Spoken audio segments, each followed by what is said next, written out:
दर्द अगर कोई भी बुजुर्ग घर में है तो जोड़ों का दर्द भी है, तो उसको कैसे हम वो करें। सबसे पहले पहचान कैसे करें। हमारी प्राकृतिक चिकित्सा में जो मेरे पास एक्सपर्टाइज थी वो यही थी कि हम आदमी के चेहरा और शक्ल देख करके कैसे बताएं कि इसको कौन सा रोग आने वाला है या आ गया है जिसके सिम्टम नहीं आए हैं। और वही मैं लेता भी। यूनिवर्सिटी के भी करीब जो है उत्तराखंड ओपन यूनिवर्सिटी के जो है मैं 69,000 से ज्यादा बीए और एमए के योग के स्टूडेंट की क्लास, नेत्रोपैथी के स्टूडेंट की क्लास ले चुका हूं, जिसमें शास्त्री जी भी एक जो है, मुझे बड़ा गर्व अनुभव होता है कि ऐसे ऐसे विद्यार्थी वो रहे हैं जो अपने आप में जो है एक मिसाल है और उदाहरण। तो सबसे पहले हम पहचान ले तो रोग आने से बचाने की विधा की बात करते हैं हम,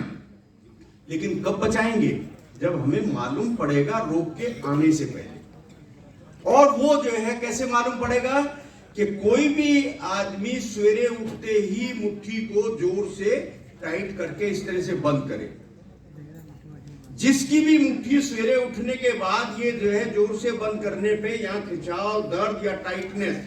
महसूस हो तो उसको मान लेना चाहिए कि दिनों की बात या महीनों की बात है, लेकिन उसके शरीर में जोड़ों की बीमारी शुरू हो गई। आपको दिन में वो ठीक रहेगा, पता भी नहीं चलेगा, कहीं दर्द भी नहीं हो रहा, किसी जोड़ में कोई दर्द नहीं है, लेकिन सबसे पहले ये शरीर संकेत देता है। उसके बाद अगर जो है किसी को चलते चलते पंजों में कभी कभी दर्द आने लगे, आपके जो है यूं करने से, पंजे के बल इस पे जो है थोड़ा सा मूवमेंट करने से अगर आपको लगे कि मुझे पंजे उंगलियों के पीछे के पैड पे कहीं भी दर्द अगर आ रहा है तो समझ लीजिए ये गठिया की निशानी। गठिया पैरों से आएगा और आर्थराइटिस हाथों से जो है, ये दोनों डायग्नोज अगर आपने कर लिए तो इलाज तो सब जो है हॉस्पिटल में भी है, सब कर देंगे। लेकिन अगर आप हॉस्पिटल में भी नहीं जाना चाहते तो हम सिखाते हैं कि आप अपने आप को घर में कैसे ठीक करें। और तीसरी पहचान है कि आपके जोड़ों में इस तरह से आप घुटना चला रहे हैं या कुछ भी कर, उसके अंदर अगर कटर पटर की आवाज शुरू हो जाती है तो जब तक कोई दर्द नहीं है, ना पीठ का दर्द है ना आपको घुटने का दर्द है, लेकिन आपको बीमारी आ गई, यानी कि कार्टिलेज में जो ग्रीस है वो आपका जाना बंद हो गया है, जिसकी वजह से कार्टिलेज डैमेज होगी और हड्डियां रगड़ खा के बीमारी बनेगी। और पोस्चर में देख लें कि किसी का भी पोस्चर अगर इस तरह से दोनों पंजे पीछे बनाए, यूं खुल जाए, पैर के पंजे अगर ये इस तरह से खुल जाए तो आप मान के चले कि उसको किसी भी रूप में स्पाइन की बीमारी, जिसकी बात हम करते हैं वर्टिब्रा और ये सब जो है L1 4 जो भी ये चलता है वो सारा आएगा। हाथ अगर खड़ा है, कोई भी आदमी आया, अगर उसके हाथ क्यों पीछे की तरफ जा रहे हैं तो ऐसे हर आदमी को सर्वाइकल है और सर्वाइकल की प्रॉब्लम उसको आ गई है, जो आज मोबाइल और हमारे पोस्चरल चेंजेस की वजह से इतना भयंकर जो है ये छाया हुआ है कि ये किसी एज को भी नहीं देखता और सब में आ जाता है। इन सब के बाद भी अगर क्रॉस करना है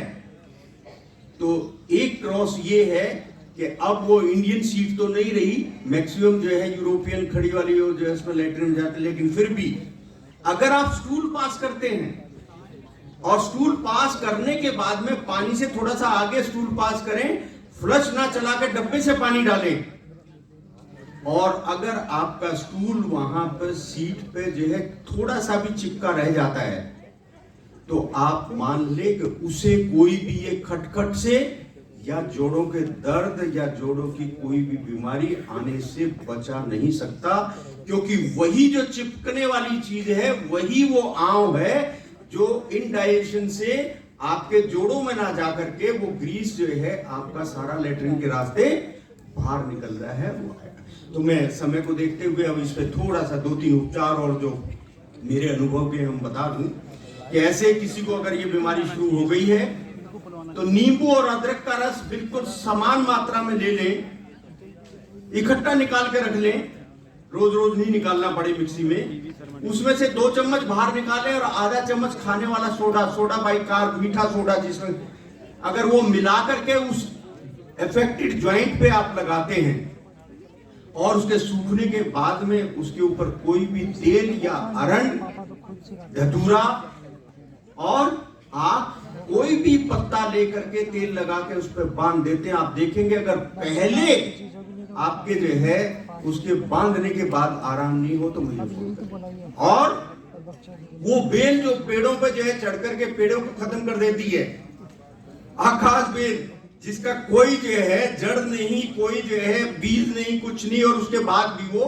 फैलती है तो किलोमीटरों तक चली जाती है, वही आकाश बेल इसका बहुत बड़ा जो है इलाज है। उसी आकाश बेल को पीस करके तेल में गर्म करके उसका लेप इस पे जो है लगा दें। आलू का जो छिलका होता है, पूरा आलू नहीं लेना, सिर्फ छिलका लेना है धो करके, और उस छिलके को सवेरे आधा गिलास पानी के साथ में मिक्सी में पीस के छान करके उसका जूस खाली पेट, क्योंकि पोटाशियम और दूसरी सब चीजें जो मैं एनालाइज करूंगा तो डिटेल जो है वो नहीं बता पाएंगे, तो वो सारी चीजें उसमें होती हैं। अगर खाली पेट आपने वो पीना शुरू कर दिया तो आपके जोड़ों के दर्द की दिक्कत जो है उसमें आपको जो है एकदम आराम आना शुरू हो जाएगा, आप बच सकते हैं। पोस्चरल चेंजेस में आप देख लेंगे, सुधार कर लेंगे, तो इस तरह की जो है चीजों से बच सकते हैं। जितना शॉर्ट में हो सकता था मैं इससे ज्यादा शॉर्ट नहीं कर पाया, मैं अपना समय यही समाप्त करता हूँ। धन्यवाद। बहुत बहुत धन्यवाद शर्मा जी। बॉयल करके और मैं